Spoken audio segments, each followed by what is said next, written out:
جو ہمارا last topic اس chapter کا ہے موریہ سلطنت کا ہندوستان میں قیام۔ موریہ سلطنت کی ابتدا چندر گپت موریہ نے کی۔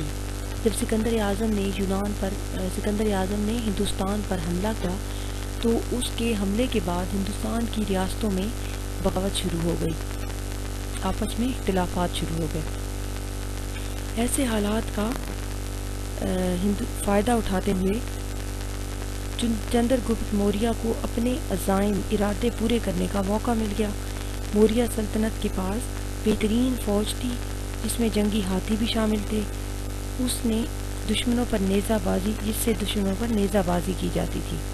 چندر گپت نے ان حالات سے فائدہ اٹھاتے ہوئے ہندوستان پر قبضہ کر لیا اور بہت سی سلطنتوں کو اپنے قبضے میں لے لیا، اور موریہ حکومت جو تھی وہ 137 سال تک ہندوستان پر قائم رہی۔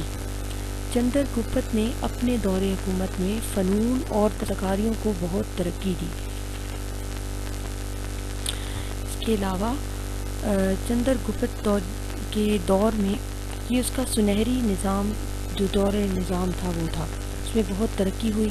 ناپ تول کے پیمانے اور باٹ کا استعمال کیا جانے لگا اور سڑکوں پہ جال بچھوائے گئے، عدالتی نظام قائم ہوا، جاسوسی کا محکمہ قائم ہوا، اور اس دور میں چندر گپت موریہ کے دور میں غریبوں اور یتیموں کی پرورش بھی شاہی خزانے سے ہوا کرتی تھی۔ تو اس لحاظ سے گپت موریہ کا جو یہ بادشاہ تھا چندر گپت موریہ، اس نے اپنے دور میں بہت ہی شاندار طریقے سے حکومت کی۔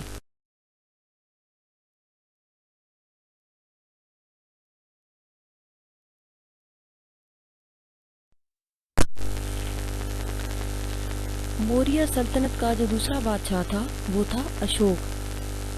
اشوک چندر گپت موریہ کا پوتا تھا اور اس نے بھی اپنے دادا کی طرح ایک عظیم حکمران تھا اور بہت اچھے طریقے سے حکومت کی۔ اس کے دور حکومت میں قوانین بہت ہی زیادہ سخت تھے۔ اشوک نے اڑیسہ کی ریاست پر قبضہ کرنے کے لیے جب جنگ لڑی تو اس میں بہت ہی زیادہ انسانی نقصان ہوا، اس میں تقریباً 1 لاکھ کے قریب آدمی مارے گئے، جس کے بعد اشوک کو لڑائی سے سخت نفرت ہو گئی اور آئندہ کوئی جنگ نہ لڑنے کا اس نے فیصلہ کر لیا، اور اس جنگ میں جتنے بھی قیدی بنائے گئے تھے ان کو سب کو چھوڑ دیا اور قوم سے معافی بھی مانگی۔ وہ جبر و تشدد سے توبہ کر کے بدھ مت مذہب کا پیروکار بن گیا۔ اشوک نے سلطنت کا نظام بہت عمدہ طریقے سے چلایا، سڑکوں کے ساتھ ساتھ سایہ دار درخت لگوائے، سرائیں تعمیر کروائیں۔ سرائیں ہوتی ہیں جہاں پہ مسافر خانوں کو سرائیں کہتے ہیں، جہاں مسافر آرام کرتے ہیں۔ اور اس کے علاوہ اس نے جانوروں کے لیے بھی شفا خانے بنوائے، طرح طرح کے باغات بھی لگوائے، اور اشوک نے تانبے اور چاندی کے سکے بھی جاری کیے۔ اور اس کے علاوہ اشوک نے ہندوستان میں بدھزم کے مذہب کی خوب اشاعت کی، چونکہ وہ بدھ مت کے مذہب کا پیروکار بن گیا تو اس نے بدھزم کے مذہب کی خوب اشاعت کی۔ ایشیا میں اس مذہب کو پھیلانے کے لیے مذہبی رہنما بھجوائے اور بدھوں کی عبادت گاہیں بھی بنوائیں۔ اس نے پاکیزہ زندگی گزارنے پر زور دیا۔ اس کے دور میں بدھ مت کا مذہب ہے وہ چین، تبت اور منگولیا اور جاپان تک پھیل گیا۔ اب اشوک کے انتقال کے بعد تختشینی کے لیے جنگ شروع ہو گئی، جس کی وجہ سے ہندوستان پھر چھوٹی چھوٹی ریاستوں میں تقسیم ہو گیا۔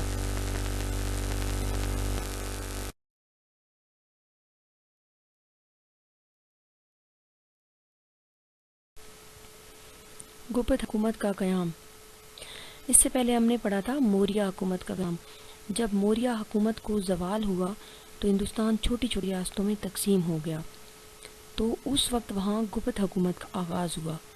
گپت حکومت کی بنیاد چندر گپت اول نے رکھی اور اس دور میں ہندوستان دوبارہ متحد ہوا اور ہندو مت کو فروغ حاصل ہوا۔ گپت خاندان میں دور حکومت میں چندر گپت اول کے بعد اس کا بیٹا سمندر گپت اول تخت نشین ہوا۔ وہ ایک عظیم فاتح اور مدبر انسان تھا۔ اس نے اپنے دور میں علم و ادب اور ثقافت کو بہت ترقی دی، اور وہ شاعر اور موسیقار کی حیثیت سے شہرت حاصل کی۔ اس نے بہت سے علاقوں کو فتح کیا اور اپنی سلطنت کو وسیع کیا، اور بہت وسیع سلطنت کا مالک بن گیا۔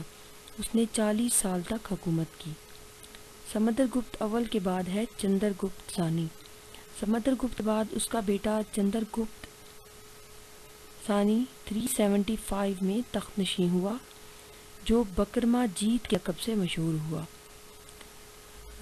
گپت عہد میں سخت قوانین بنائے گئے تاکہ سلطنت کو مضبوطی حاصل ہو، ان کی حکومت مضبوط ہو۔ گپت نے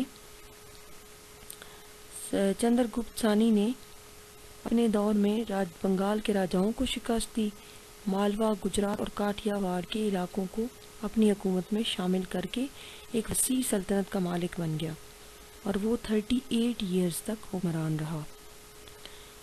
ذرا دوبارہ سے ریوائز کرتے ہیں۔ گپت حکومت کے قیام میں سب سے پہلا جو حکمران تھا وہ تھا چندر گپت اول، جس نے گپت حکومت کی بنیاد رکھی۔ چندر گپت اول کے بعد اس کا بیٹا سمندر گپت تخت نشین ہوا۔ سمندر گپت 40 سال حکومت کی۔ اس کے بعد اس کا بیٹا چندر گپت ثانی۔ چندر گپت ثانی اور چندر گپت اول میں آپ نے ڈفرینس یاد رکھنا کہ چندر گپت اول جو تھا اس نے حکومت کی بنیاد رکھی، اور چندر گپت ثانی جو تھا وہ چندر گپت اول کا پوتا تھا، اور وہ بکرما جیت کے لقب سے مشہور ہوا اور 38 ایئرز حکمرانی کی۔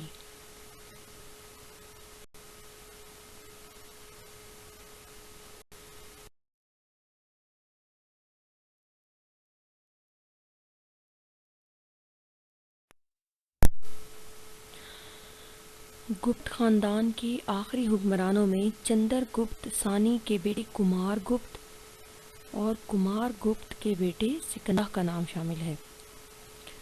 چندر گپت ثانی کے بعد اس کے بیٹے کمار گپت نے 42 ایئرز حکومت کی اور 453 میں وفات پائی، اور کمار گپت کے بعد اس کا بیٹا سکندہ گپت حکمران بنا، جو گپت دور حکومت کا آخری حکمران ثابت ہوا۔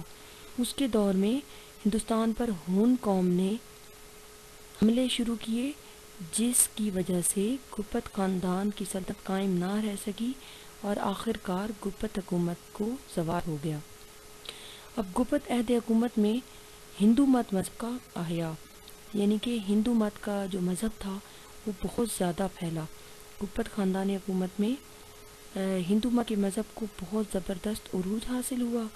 ان کے دور میں بہت سے مندر تعمیر ہوئے۔ ہندو پیشواؤں نے ہندو مذہب کو نئے سرے سے پرکشش بنانے کی کوشش کی، اور اس عہد میں سنسکرت زبان کو بہت ترقی ملی، اور آج کا جو ہندو مت ہے وہ اسی شکل میں موجود ہے۔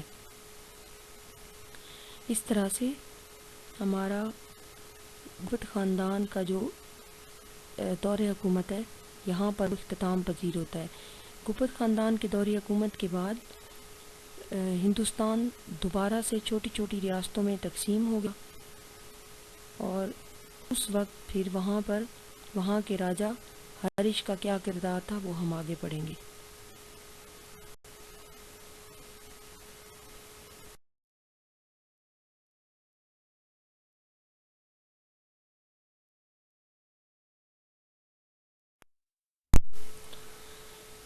گپت خاندان کے حکومت کے بعد جب ان کی حکومت کو زوال ہوا تو ہندوستان کی وحدت انتشار کا شکار ہو گئی، یعنی وہاں پر ملک کا بڑا حصہ چھوٹی چھوٹی ریاستوں میں تقسیم ہو گیا۔ تو اس وقت وہاں کی ریاست تھانیسر کا راجہ ہریش تھا، جس نے شمالی ہندوستان کو نئے سرے سے منظم کیا۔ جب ہریش نے 606 میں تخت نشینی اختیار کی تو اس وقت ہر طرف انتشار اور بد امنی کا دور تھا، بے چینی کا دور تھا۔ اس نے سیاسی انتشار کو ختم کیا اور پورے ملک میں ایک مضبوط حکومت قائم کی۔ راجہ ہریش کے پاس مضبوط اور طاقتور فوج تھی، اور اس نے جنوبی پنجاب، کنوج، بنگال اور اڑیسہ کی ریاستوں پر قبضہ کر لیا۔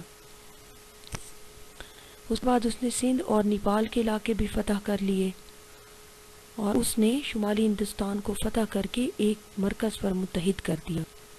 اس طرح سے برصغیر میں ایک دفعہ پھر سیاسی وحدت اور امن و امان قائم ہو گیا۔ وہ ایک بہت ہی قابل اور ممتاز جرنیل تھا اور بہترین منظم اور مدبر تھا۔ اس نے رعایا کی بہتری کے لیے دن رات کام کی، اور اس نے رعایا کی بہتری کے لیے ہمیشہ سرگرم رہا۔ زرعی پیداوار کا اس وقت چھٹا حصہ جو تھا بادشاہ کے لیے مخصوص تھا، اور لوگ خوشحال زندگی بسر کرتے تھے۔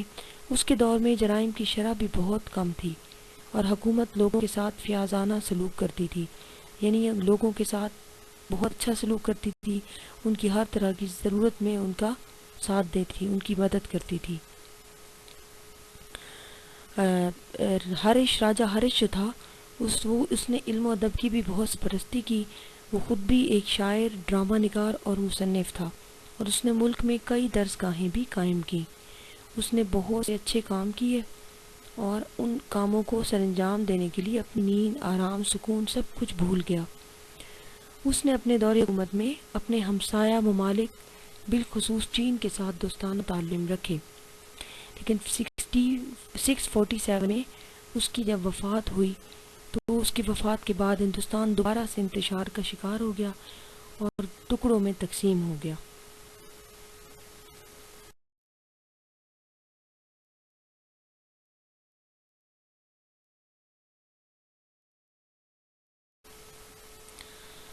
اسٹوڈنٹس، آزاد ریاستیں ہمارا اس چیپٹر کا لاسٹ ٹاپک ہے۔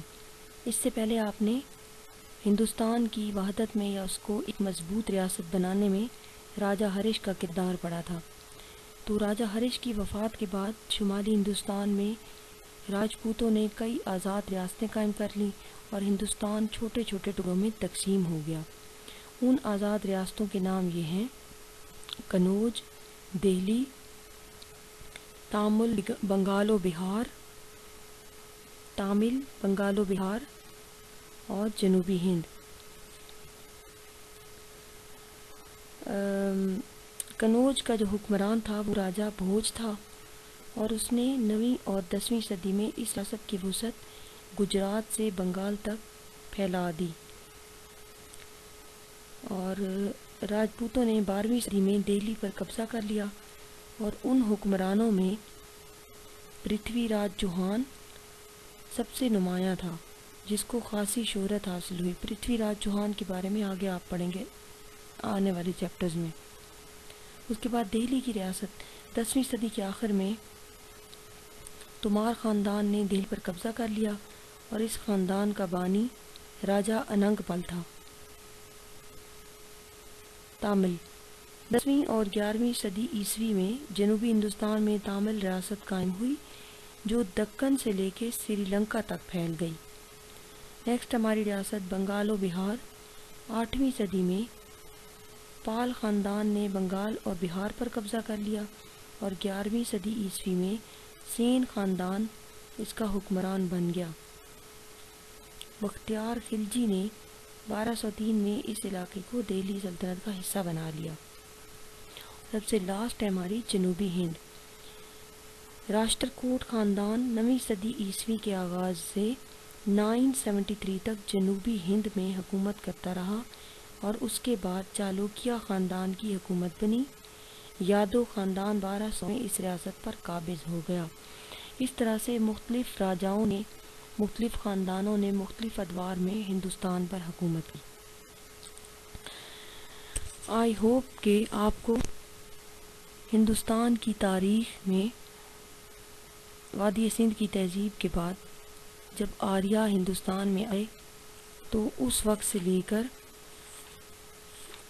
ان کے دور حکومت کہ آریاؤں وہاں پر کیا نظام لے کر آئے تھے ہندوستان میں، ان کی ثقافت کیا تھی، ان کا مذہب کے بارے میں کہ ہندو مت، اس دور میں وہ ہندو مت کا مذہب لے کر آئے، ہندو مت مذہب، پھر اس کے بعد بدھ مت مذہب آیا، پھر جین مت کا مذہب، پھر ان کی جو تعلیمات تھی اس میں جین مت اور بدھ مت کے مذہب میں انسان کسی ذات پات کا کوئی تصور موجود نہیں تھا، اور اس میں انسانیت کو احترام دیا گیا تھا اور تمام انسانوں کو کی برابری کا حکم دیا گیا تھا، جبکہ بدھ مت کا مذہب ذات پات کا قائل تھا۔ پھر آپ نے گندھارا تہذیب کے بارے میں پڑھا۔ پھر سکندر اعظم کا ہندوستان پر حملہ، پہلا یورپین حملہ ہندوستان پر سکندر اعظم نے کیا۔ سکندر اعظم کی حملے کے بعد ہندوستان میں موریہ سلطنت کا قیام ہوا۔ موریہ سلطنت کے زوال کے بعد گپت حکومت کا قیام ہوا۔ گپت حکومت کے قیام کے بعد ہندوستان میں کوئی ایک وحدت بنانے میں راجہ ہرش نے اہم کردار ادا کیا، اور راجہ ہرش کی وفات کے بعد ہندوستان پھر سے چھوٹی چھوٹی آزاد ریاستوں میں تقسیم ہو گیا، جن میں کنوج، دہلی، تامل، بنگال و بہار اور جنوبی ہند شامل ہیں۔ اس لیکچر کو آپ بار بار سنیں اور اس کے بعد دھیان سے چیپٹر کی ریڈنگ کریں۔ آئی ہوپ کہ آپ کو تمام کی تمام ہسٹری جو ہے وہ کلیئر ہو جائے گی انشاءاللہ تعالی۔ اور اس کے بعد آپ کو جو نوٹس فراہم کیے گئے ہیں، ان نوٹس کو میں آپ لانگ اور شارٹ کویشچن آنسر یاد کریں۔ Thank you so much.